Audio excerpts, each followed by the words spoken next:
Si tes enfants ont des mauvaises notes, ne laisse personne te dire qu'ils sont bêtes. C'est juste que on n'a pas pris l'approche qu'il faut. Hello tout le monde, moi c'est Sandra et bienvenue sur Sandra Donfa. En tant que parent, pourquoi est-ce que on ne fait pas ce qu'il faut, mais on espère et on veut et on s'attend à ce que les enfants d'eux-mêmes fassent ce qu'on veut d'eux. Dans le sens où, pourquoi est-ce que l'enfant n'a pas de bonnes notes? Tu sais pourquoi? Est-ce que tu peux répondre à cette question? Si parfois la réponse est non, du genre je ne sais pas, ou encore la réponse est oh j'ai tout fait mais ça ne marche pas, cela veut dire quoi? Que tu es en train de indirectement dire que ton enfant est naturellement bête? Oui, parce que si tu es en train de dire j'ai tout fait, mais rien ne change, ça veut dire que tu es en train de dire que ton enfant est bête. Que de toutes les façons, tu as fait A, B, C, D, E, F, G. Je ne connais même pas l'alphabet. Oh my God. Si que tu as fait tout ça, malgré tout, l'enfant a toujours de mauvaises notes. Ça veut dire que c'est lui le problème, ce n'est pas toi. Hein? C'est très facile, n'est-ce pas, de dire que c'est l'enfant. C'est toi. C'est toi le problème, ce n'est pas moi. Et si donc, indirectement, vous êtes en train de dire que de toutes les façons, naturellement, mon enfant est bête, on n'y peut rien, pourquoi donc vous mettez la pression à cet enfant? Pourquoi est-ce que vous mettez la pression à vous-même? Pourquoi est-ce que vous ne dites pas à l'enfant cache devant ses yeux que face à face, vous dites à votre enfant, tu sais quoi? Tu es bête et moi je ne sais pas pourquoi je vais dépenser sur toi. Et déjà, je sais qu'il y a des parents qui font ça. Il y a des parents qui disent à leur enfant face à face, tu sais quoi, tu es de toute façon bête et je ne vais plus faire ce que j'ai à faire là. I give up, j'abandonne et je m'en fiche. Voilà. Maintenant, prenons le cas du parent qui n'a pas encore abandonné, mais qui inconsciemment et indirectement dit, j'ai déjà tout fait mais ça ne fonctionne pas, et que par là tu dis à l'enfant, tu es bête. Est-ce que réellement au fond de toi tu penses ce que tu dis là? Je suis sûre que la réponse est non. Et donc ça vient du fait que quand on essaie plein de choses et qu'on s'y met et qu'on n'a pas les résultats, on aura donc tendance à blâmer l'autre.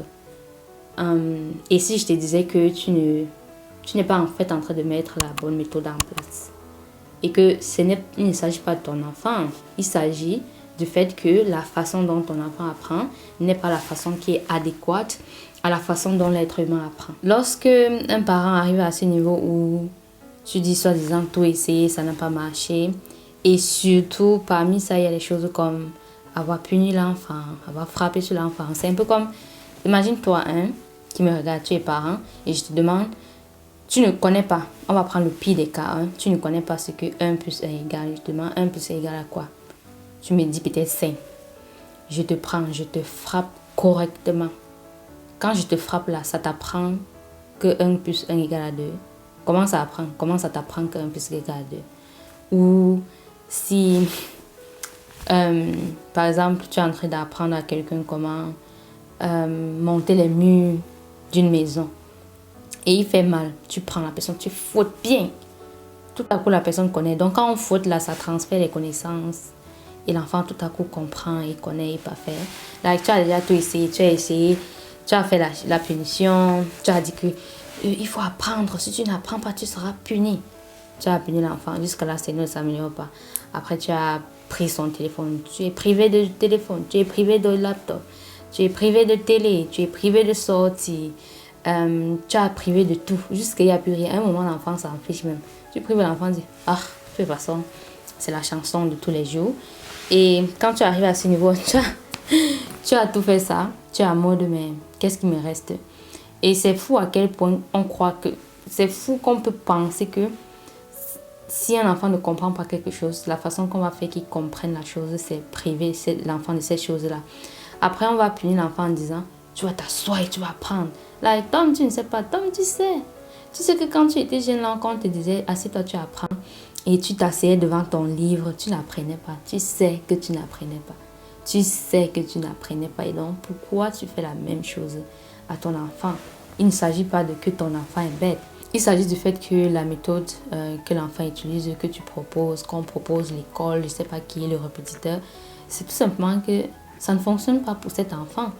Et j'ai des résultats dans le fait que je travaille avec des parents qui viennent avec les enfants où on dit c'est fini pour eux. Like, voilà le nouveau mot, c'est fini pour eux. De toute façon, il faut juste chercher à leur donner les petits métiers, sous-métiers. S'il est éboueur, c'est bon, hein, c'est qu'il a au moins réussi sa vie.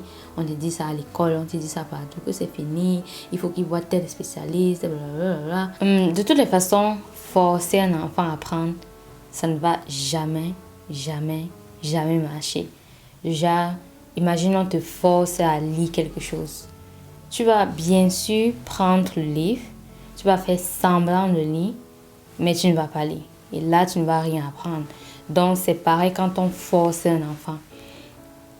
Et on dit, oh, c'est ton heure d'apprendre, tu vas t'asseoir là-bas et je ne veux rien entendre jusqu'à ce que tu finisses. Tu sais bien que l'enfant n'est pas en train de faire. Et donc, il faut vraiment comprendre que l'enfant va pouvoir faire ses devoirs, avoir des bonnes notes quand l'enfant va comprendre.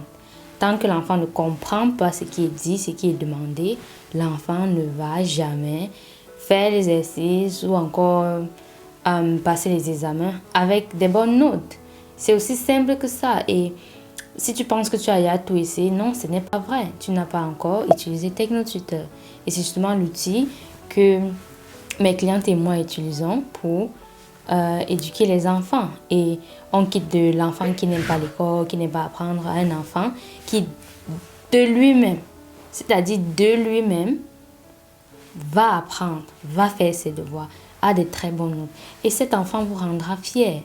Voilà le processus qu'il faut. Et non croire que en punissant l'enfant, on va le punir, on va prendre ses jouets, prendre sa tablette. Vous allez tellement punir l'enfant que après sa punition sera reste dans ta chambre toute sa vie. Il va dire ok. Et vous allez encore faire quoi après? La punition sera encore quoi?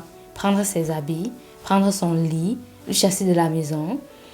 Ça va aller seulement de pire en pire. Donc, si tu veux qu'on puisse travailler ensemble et justement faire en sorte que le niveau de tes enfants va à 0, à 100, à 1000, il est temps d'utiliser cet outil. Je sais que je parle de cet outil et les gens parfois se disent « Ah, encore ». Mais il faut voir ce que je vois, il faut connaître ce que je connais. Il faut être dans cette communauté pour voir les résultats qu'il y a, pour comprendre que « Oh, je regrette ». Et il y a plein de personnes qui m'ont vu parler, qui ont vu que je parlais de ça l'année passée. Ils ont dit « Ah. ». Mais après, ils ont dit « Ok, je veux bien ». Et après, ils se disent, mais pourquoi je n'ai pas essayé plus tôt?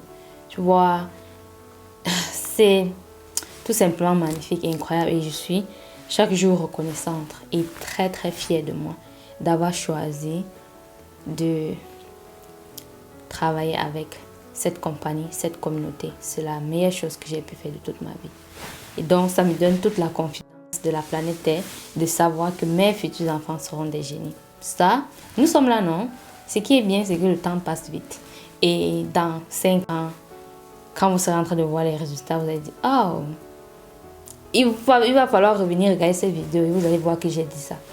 Voilà. Donc, je vais mettre mon mail ici, si tu veux bien m'écrire. Et vraiment, si tes enfants ont des mauvaises notes, ne pense pas qu'ils sont bêtes. Ne laisse personne te dire qu'ils sont bêtes. C'est juste qu'on n'a pas pris l'approche qu'il faut.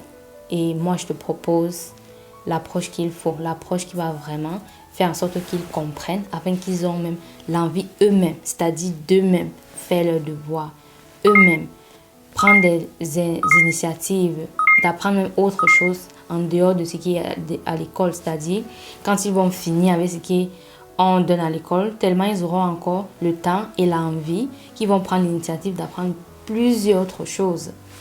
Et ça, c'est tout simplement magnifique. Donc, on se dit à la prochaine. Et en attendant, je vais donc mettre une autre vidéo ici que tu peux regarder. Et ici, je vais mettre le bouton pour que tu puisses t'abonner. Tu cliques sur ça. Ça va te permettre de t'abonner. Et on se dit à très bientôt.